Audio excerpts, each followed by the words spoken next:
anak kecil main api. Anak kecil main api, siapa syaitan yang dikenali?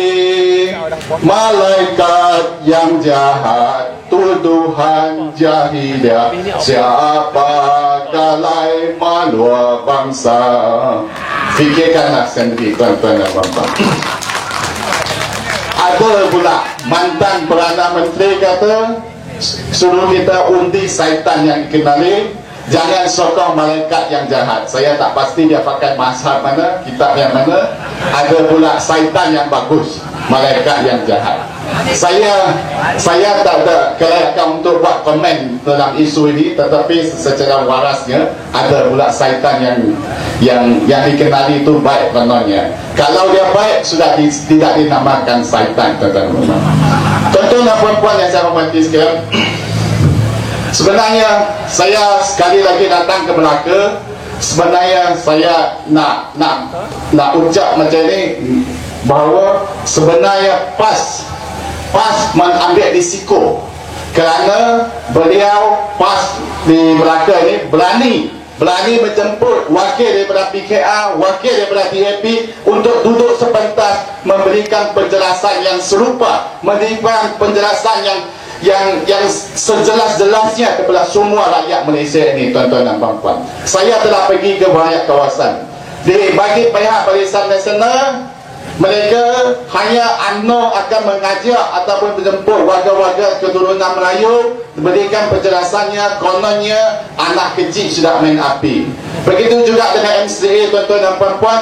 Dan saya nak puji tuan-tuan dan puan-puan hari ini kerana sudi melapangkan masa untuk hadir di sini, kerana walaupun berbagai tuduhan, berbagai fitnah, bagai tomahan, kalau tuan-tuan dan puan-puan ingat lagi pada hujung tahun yang lalu, utusan meloya telah memfitnah sekali lagi kepada barisan pimpinan PAS. Kononnya PAS sudah bekerja dengan kafir Habib, kononnya, tuan-tuan dan puan-puan. Ingat lagi tak pada tahun lalu, tuan-tuan? Kalau benar bahawa PAS bekerja sama dengan kafir Habib dan UMNO bekerja sama dengan kafir Jimmy contohnya, maka adakah MCA itu bahawa MCA gerakan MIC itu kafir Jimmy? Saya tak pasti, tuan-tuan dan puan-puan. Kena tanya ustaz ataupun imam yang ada pada mahal ini, tuan-tuan dan puan-puan. Tuan-tuan dan puan-puan saya hormati sekalian, boleh lihat dalam media, bukan media TV3 Suku, boleh tuan-tuan boleh baca dalam internet, YouTube dan sebagainya. Dalam 2-3 minggu ini memang bahawa kerja-kerja Samsung yang menjadi upahan daripada Barisan Nasional itu sudah jauh berlegasar. Yang terkini berlaku di Pulau Pinang. Semalam YB Tenchua kena serang lagi di Dunas Kedah, di negeri hijau kuning saya, sebab saya berasal daripada Sungai Petani. Dunas merupakan satu bandar yang tidak jauh daripada Sungai Petani. Begitu juga program DAP di Melaka juga diserang. Bas Jelajah Merdeka Rakyat telah dilemparkan batu dan sebagainya, tuan-tuan dan puan-puan. Kenapa jadi demikian? Pada saya nak bagi tahu tuan-tuan dan puan-puan yang hadir pada malam ini, kerana Barisan Nasional dalam satu keadaan yang cukup runcing, bagaikan teluk di hujung tanduk, tuan-tuan dan puan-puan. Sebab itulah mereka sanggup pergi melempar batu, sembunyi tangan. Mereka bukan saja lempar batu ke atas bas yang diduduki oleh Datuk Seri Arwah Ibrahim, mereka juga sekarang jadi budaya untuk melempar telur ayam, kata tuan-tuan dan puan-puan. Minggu yang lalu, pusat Ibu Pejabat Parti Keadilan Rakyat dibuang beratus biji telur ayam, tuan-tuan dan puan-puan, di Pulau Pinang dan sebagainya. Mereka hari ini bukan saja melempar batu, lempar telur. Sebetulnya telur itu jadi makanan, tuan-tuan dan puan-puan. Saya tak pastilah kalau ikut hukum Islam membajai makanan itu dosa atau tidak. Sepatutnya telur ayam itu disumbangkan ataupun didemakan kepada fakir-fakir miskin, asnaf miskin, betul atau tidak, tuan-tuan dan puan-puan?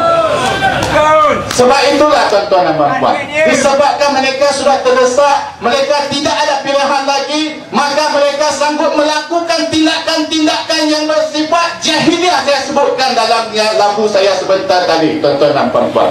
Sebab itulah saya katakan, saya ingin memuji Barisan Kepimpinan PAS kerana mereka berani menjemput saya, berani menjemput DAP.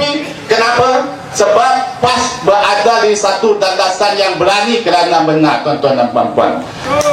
Yang kononnya PAS bekerja sama dengan KPHB, saya nak beritahu. Saya ingin menyoal kepada orang-orang yang mempunyai kepakaran dalam ilmu. Adakah sejarah Islam itu menghalang kerjasama di antara orang-orang Islam dan bukan Islam? Pada saya, kerjasama antara Muslim dan non-Muslim ini telah wujud sejak zaman jahiliyah, zaman Nabi Muhammad sallallahu alaihi wasallam, zaman khalifah lagi betul dan tidak ada dalam bangsa. Kenapa hal ini dipolitikkan? Kenapa hal ini dipolitikkan? Kan kalau kita dengar kembali dalam himpunan agung UMNO yang lalu, ketua wanita tauke dalam lembu. Tahu siapa? Tahu. Dia selak kain dalam himpunan UMNO, dia beritahu seandainya Barisan Nasional kalah, UMNO kubur dalam pilihan raya umum 13 ini, mungkin akan berlaku rusuhan. Mei 13, 1969, tuan-tuan dan puan-puan. Saya gentah, mungkin ada sebahagian orang yang gentah, ada yang takut. Sebab ancaman demi ancaman, ugutan demi ugutan telah dikeluarkan oleh barisan daripada kepimpinan Barisan Nasional. Tetapi pada malam ini saya berani datang ke Melaka sebab saya yakin semua pengundi daripada Melaka, penyokong-penyokong PAS ataupun pengundi-pengundi atas pagar, semua yang mempunyai pegangan agama, mempunyai keimanan yang kuat, tidak akan melakukan keganasan seperti yang ditempelkan oleh Barisan Nasional, betul atau tidak, tuan-tuan? Saya nak tanya, saya berani tanya, kitab mana yang kata, ataupun ayat kitab mana yang kata kalau pilihan raya kena berusuh? Ada? Kalau takut kalah, jangan masuk medan, jangan masuk gelanggang. PAS DAP dah 12 kali lah belum menang di Melaka pun. Sebab ini kali merupakan pilihan raya umum yang ke-13 dan 12 kali tak menang, belum menang, tak rusuh pun. Ada kacau lah PAS? Pernah buang telur ayam ke kat ibu pejabat UMNO? Ada buang batu ke? Tak ada. Sebab penyokong PAS khasnya dan juga rakyat Melaka secara umumnya, amnya mempunyai tamadun. Kita mempunyai otak, mempunyai fikiran manusia yang waras, bukan seperti tindakan-tindakan jahiliah yang telah ditunjukkan oleh Barisan Nasional khasnya daripada UMNO, tuan-tuan dan puan-puan.